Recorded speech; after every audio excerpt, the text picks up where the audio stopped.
The classic 2011 movie Bridesmaids launched Melissa McCarthy from scene stealer to superstar and earned her an Oscar nomination. Since then, McCarthy, who grew up on a farm in rural Plainfield, Illinois, has become one of Hollywood's favorite stars in movies like The Heat, Spy, and Ghostbusters. This year, the mother of two teenage daughters and frequent comedy partner of husband Ben Falcone played her dream role in a new version of The Little Mermaid. Melissa and I got together in New York this spring for a Sunday Sitdown and a ride around Central Park.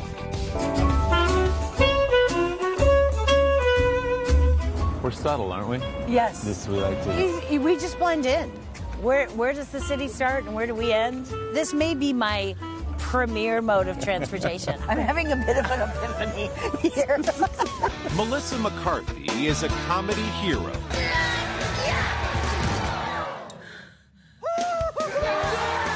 I'm here to swallow gum and I'm here to take names. But she's not afraid to play the villain. You know, it'd be great right here, a bunch of buildings. Blade of grass by blade of grass. I'm gonna get rid of all of this. McCarthy's most recent character is one of the most wicked in Disney history. You can't live in that world unless you become a human yourself. Is that even possible? It's what I live for. She plays Ursula the Sea Witch in the live-action adaptation of The Little Mermaid, directed by Rob Marshall. Is it true that you were so excited about this that you offered, I'll work the catering truck? Yes, I was truly like, I'm pretty good with organization. I make a good hummus. I offered to do craft service. I have limited sewing abilities, but I can hem pants. He was just like, please stop offering to do weird things for me. I'm like, I'm not going to stop offering. How did you come at it as Ursula, trying not to copy the one that was already there for people and create something new while being true to the story? Well, I knew it's like, I can't touch Pat Carroll. Pathetic. I mean, she's perfection, so it's like you just admire and bow to. I just kind of went in and I was like, if I didn't know the story, what would I think about Ursula? And I was like, there's so much damage there and so much, especially through COVID, I was like, that's a gal who's isolated a lot. And I was like, well, that's as method as I ever want to be. I admit that in the past I've been a nasty. So let's talk about the singing part of all this. You have sung, but it's not what you're known for, I think, fair to say. Was that nerve-wracking for you? Oh my God, it was, when I got it and I knew I was doing it, then it was like, what have you done? Got some depth and now I got her, boys. I guess you went in thinking, I have to try to sing perfectly. I was like, I don't know how to do something in any area perfectly, but if I can do it in character. And then it became so fun. I also love how you brought some of your past comedic life to this, and that you were inspired by drag queens like Divine and bringing some of that energy to Ursula. I am a huge fan of drag. I always have been. There's a bravado to it and a self-deprecation to it. It's the perfect mix of having full and utter confidence, and also there's some damage there, and it's a cover. And I think in all of the characters, I kind of fall in love with that quality of what's done because of real confidence or what's done to cover. That's exactly the gray area that makes me usually take apart. The 53-year-old McCarthy always has felt comfortable under that cover, including on her very first night doing stand-up comedy on a New York stage, just hours after she moved to town. Well, it kind of makes sense now that I'm thinking about it. When you came to New York at 20 years old and you didn't quite know what you were doing, I don't think I'm insulting you. I think it's true. I think it's fairly. My parents would be like, at all, at all. I put on a huge wig, a silver lame jacket, silver sparkle tights, and went up. To me, it made so much sense because I was like, I can't be me. But I was like, I love that you could become this other person if you're behind this curtain of another person, that suddenly you're utterly confident. McCarthy soon moved to Los Angeles, where she struggled to find work as an actress. She gave herself a deadline of landing a steady role by the age of 30.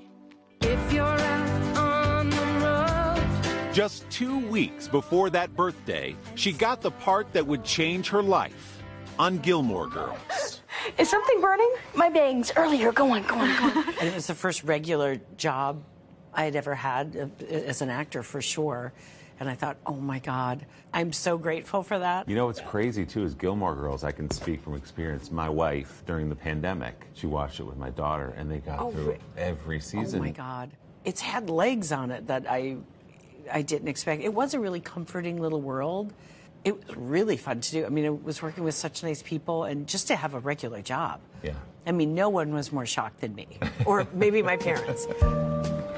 He's running in a sandal.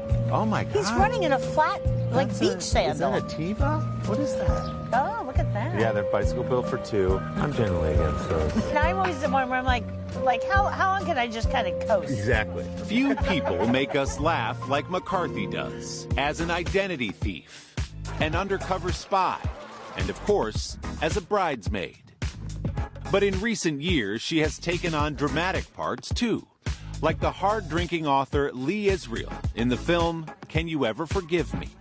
You were nominated for another Oscar for Best Actress. Crazy. What was that whole experience like for you to be in that echelon of serious actors? It's always a little strange. I started in stand-up and then did all dramatic work, so I really love it. I gravitate towards it. I think the joy of doing both is kind of heaven. I can't clean up the water. I can't come up with, fantastic new medicine. I'm not great with science, but I'm like, maybe the people that do all the really important things, when they come home, I can give them like an hour and a half to just forget that all and maybe laugh or get lost in some different kind of story. I'm like, I kind of take that as like, that's my purpose. And do I help him?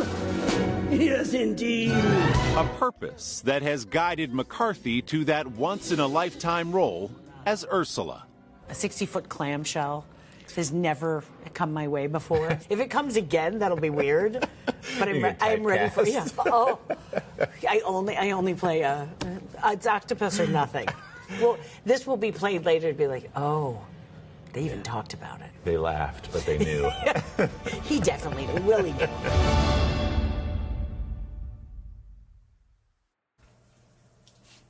She is the best. If you haven't seen Melissa in The Little Mermaid, it is streaming on Disney+.